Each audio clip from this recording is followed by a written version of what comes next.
Hello and welcome to the Euronet Plus politics debate. During the lockdown, we are talking to politicians, citizens, and journalists about the big issues during the coronavirus pandemic. This week, as we're getting closer to summer, we're going to be talking about tourism and the pandemic's effect on the travel industry. My name is Dave Keating, and today I'm joined by lawmakers and business representatives to talk about this very timely subject. I'm joined by Hungarian MEP István Ujhely Good afternoon. from Good afternoon. He's joining us from Budapest. He's from the center-left S&D group. Then I'm joined by Spanish MEP Jose Ramon Bauza Diaz. He is joining us from Mallorca, and he's part of the Renew group. Hello, how are you? And then finally, we're joined by Tom Jenkins. He's CEO of the European Tourism Association, and he's joining us from London. Good afternoon. So this week, the discussion about tourism has really kicked up a notch. And I think that's because tomorrow is May 1st. And this is usually a time when people would start planning their summer holidays. But right now, whether or not people are going to be able to travel over the summer is totally unclear. We've been getting really conflicting signals from lawmakers. For instance, Commission President Ursula von der Leyen first said people should not plan holidays this summer, and then she later walked that back. And the reason lawmakers are being very hesitant to tell people they just shouldn't travel this summer is because tourism is a big industry in Europe, and the economic impact of people not taking vacations could be very severe. Tourism is 10% of European economic output and represents something like 12% of employment here. So politicians are talking about how tourism could be allowed in a limited way, in a safe way that would strike a balance between protecting the tourism sector and also keeping people healthy. Now, the OECD anticipates that 45 to 70% decline in the tourism economy. This would amount up to a loss of up to 400 billion euros. It's a huge amount we're talking about. It would put 10 million European jobs at risk. And it's not just a short-term problem, because if European tourism businesses collapse this summer, then they won't still be there for when people feel ready to take vacations next year. So this could have a real impact on this huge sector in Europe for many years to come. And the particularly difficult element of this for Europe is that, unlike other places, like say the United States, Europe is made up of many small to medium-sized countries that have borders between them. And right now, those borders are closed in exceptional Schengen suspensions. The big question is whether or not those borders are going to be open again in time for summer, because a lot of people here, when they travel abroad, especially if they live in Northern Europe. They need to go down to the south if they want to have some sun or some nice beaches. So those border closures are a big element. And of course, the other element is, even if the borders are reopened, will people be able to get on planes? That's a whole other debate, because the airlines say they're really in danger of bankruptcy here. They've been asked now for a total of 26 billion euros in bailouts from governments. And those governments are also looking at ways to protect them from fallout. The big debate we're seeing this week is whether airlines should be able to offer customers only vouchers, time-limited vouchers, instead of giving them refunds, which is normally required under EU law. Now, we're expecting an EU strategy on this in the coming 2 weeks, but in the meantime, there's a lot to talk about here. So let's throw it out to the panel. Tom, I want to start with you. What is the current state of the tourism industry in Europe, and what are the really acute problems that the tourism sector is facing? Well, I mean, I think you've given us a brilliant summary of the situation. The situation is effectively simple. There is effectively no demand for any product in any of the European countries which constitute the primary markets for Europe. People are simply not allowed out of their homes, let alone going traveling. The second problem we've got is there's no product. There is nothing to sell. The hotels are closed at the moment. The attractions are closed at the moment.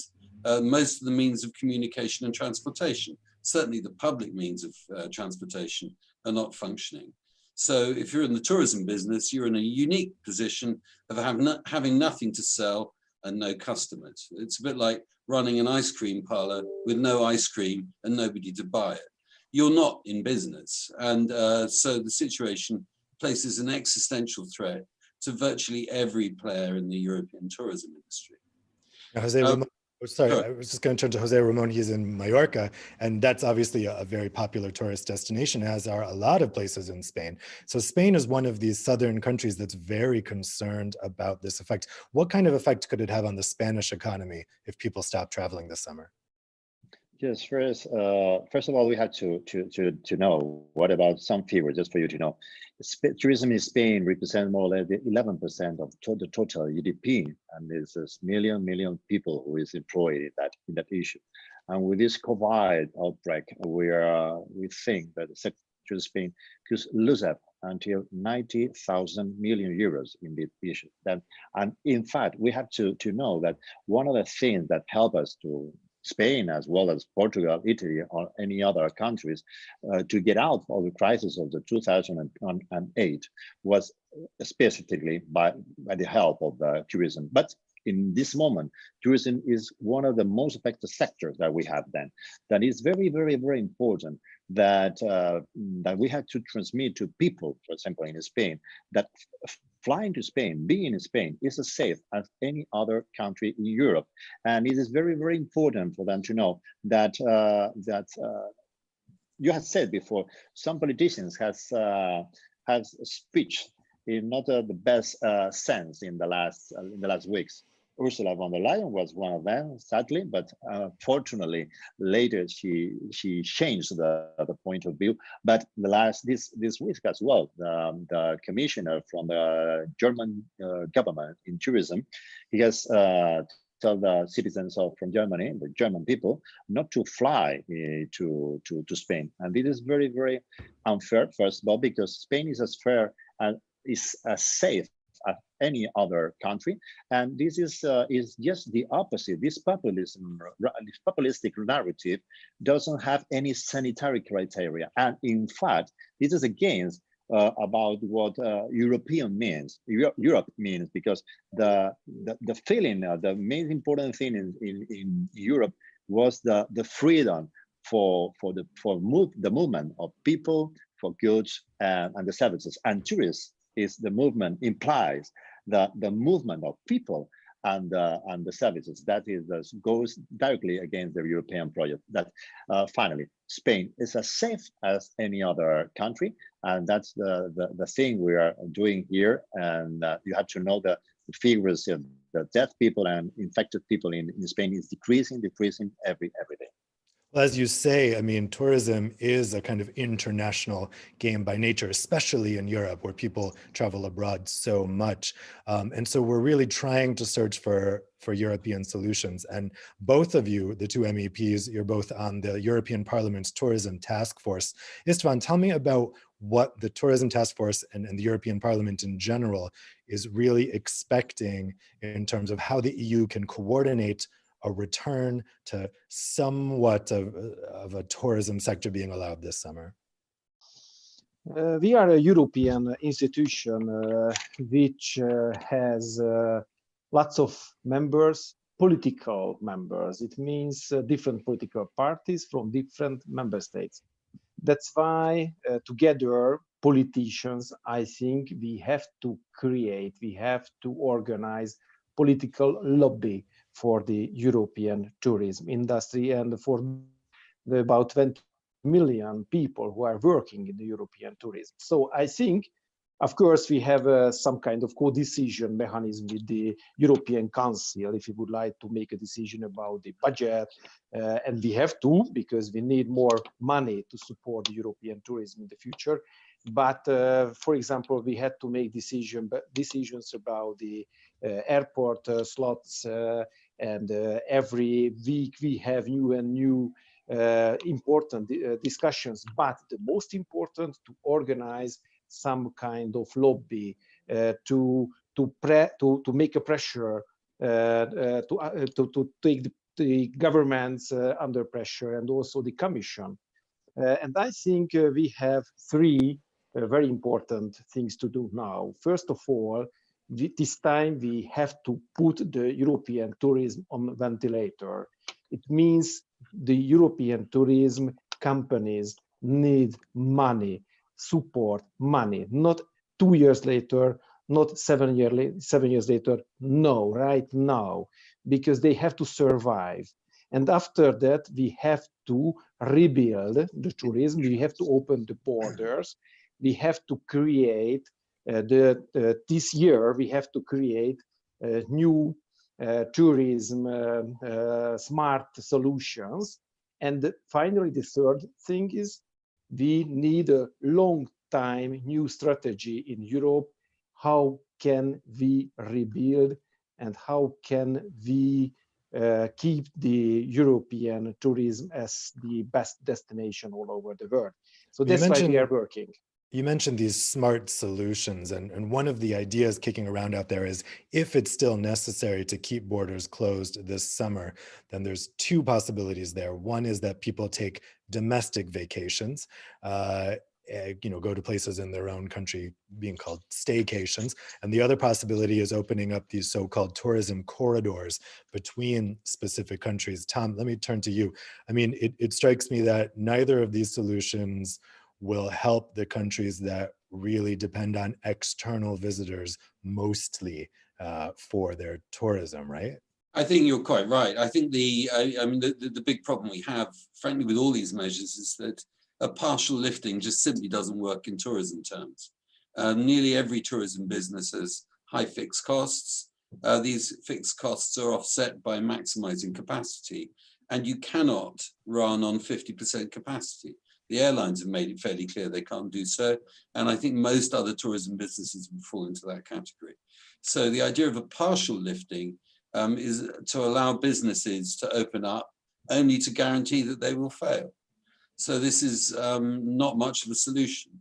I think, sorry. Yeah, I was just going to put it to Jose Ramon, because Spain is a country that has a lot of international tourists. If the only solution that you were offered were to be that Spain would have to set up travel corridors with specific countries, in your mind, should that be with the countries where with a very heavy load of tourists coming in, like say the UK and Germany, or should that be coordinated by the countries that are at the same stage of infection rates?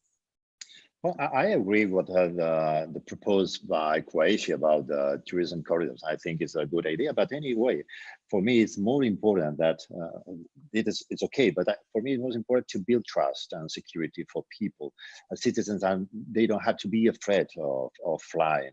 And if we don't ensure that, they will prefer to stay at home than flying. And this is what we have to do. The opposite. For example, in the last Trump committee, Mr. Breton came to Spain as something, and one of my advocates to him was to plan a new strategy that, in my opinion, is like a Europe brand that we have to propose.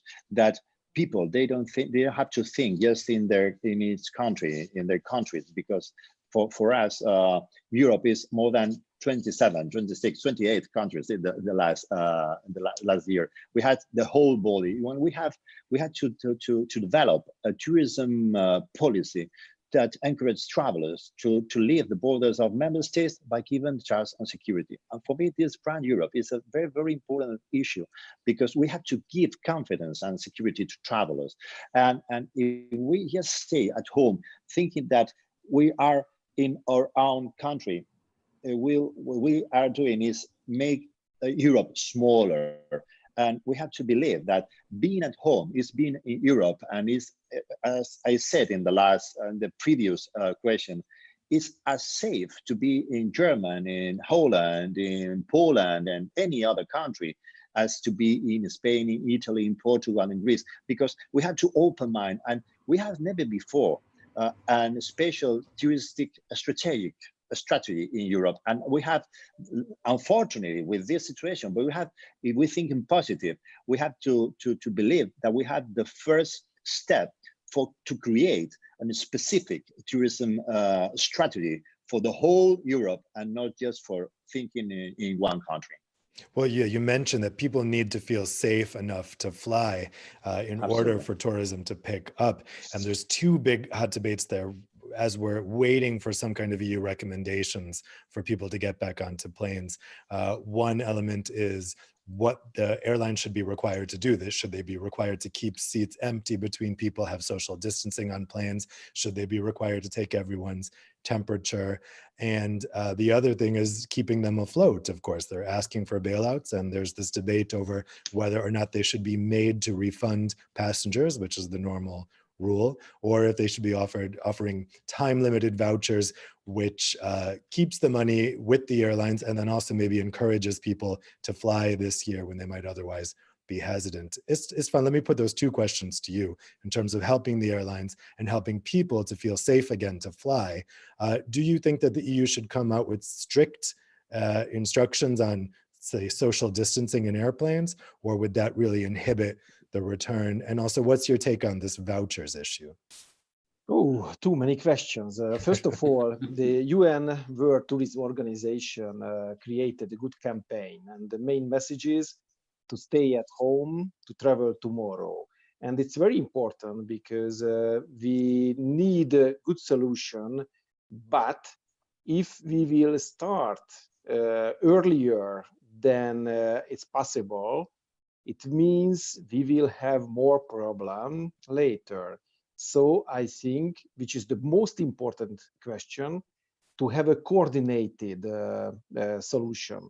It isn't possible if Mallorca will open the borders and will create some kind of good example how the beaches, how the hotels, the restaurants will be safe for us as tourists.